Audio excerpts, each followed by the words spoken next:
Interfere, intervene and interrupt, ये तीन confusing words हैं, इंटरफेयर, इंटरवीन और इंटरप्ट। आइए इन्हें समझते हैं।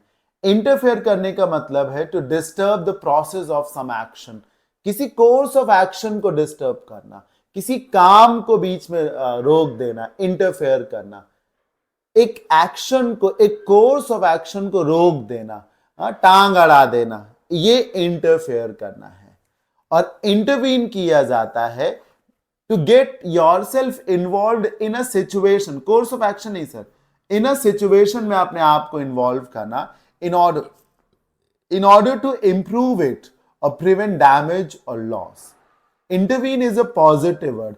आप एक सिचुएशन में दखल अंदाजी करते हैं, बीच बचाव करते हैं, मध्यस्थता करते हैं, ताकि चीजें बिगड़े ना कहीं पर, बहुत ज्यादा बिल्कुल भी ना बिगड़े, सुलह कराने के लिए आप इंटरवीन करते हैं। मेरी बात आप समझ रहे हैं? जैसे कि किसान और गवर्नमेंट के बीच में जो लड़ाई चल रही है, इसमें पंजाब गवर्नमेंट इंटरवीन कर रही है। वो इसलिए इंटरवीन कर रही है कि ये स्ट्राइक बहुत लंबी भी ना चले और जो है वो एक सोल्यूशन निकल जाए। तो इंटरवीन एक पॉजिटिव ऑब्जेक्टिव के साथ लोग करते हैं। और इंटरप्ट बेसिकली आप एक कन्वर्सेशन को करते हैं, बीच में बोल देना, दो लोग बातें कर रहे हो और आप बीच में टपक पड़े, बीच में कुछ कह दें आप, तो ये इंटरप्ट करना है। कॉल को इंटरप्ट करना, कॉल को कट कर देना, इंटरप्ट कर देना कहा जाता है।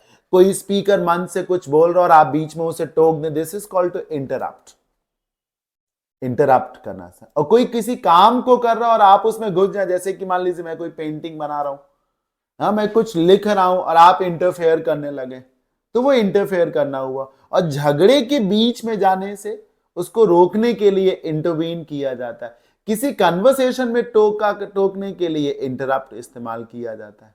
ठीक, एग्जाम्पल से देखिए, the situation would have gone out of control, ये परिस्थिति हाथ से निकल गई होती, and caused lot of bloodshed, और बहुत सारा ब्लडशेड बह गया होता। ब्लडशेड मतलब खून की नदियां, बहुत खून खराबा हो गया होता।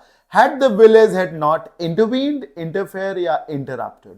सर intervened, क्योंकि क्या क्या लिखा है कि ये परिस्थिति हाथ से निकल गई होती, बहुत खून खराबा हो गया होता अगर सरपंच महोदय बीच में ना मध्यस्थता किए होते, बीच बचाव ना किए होते।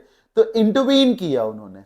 फिर क्या लिखा है, it is not a good habit to dash in others business. ये देखिए, जो बिजनेस है ये कोर्स ऑफ एक्शन है सर, काम काज है, तो किसी के काम काज में टांग नहीं अड़ानी चाहिए। This is called to interfere. क्या होगा, इंटरफेयर। और तीसरा sentence, when two seniors are talking, जब दो बड़े बात कर रहे हो तो ये सही नहीं है जूनियर्स के लिए कि वो क्या करे, इंटरप्ट करे।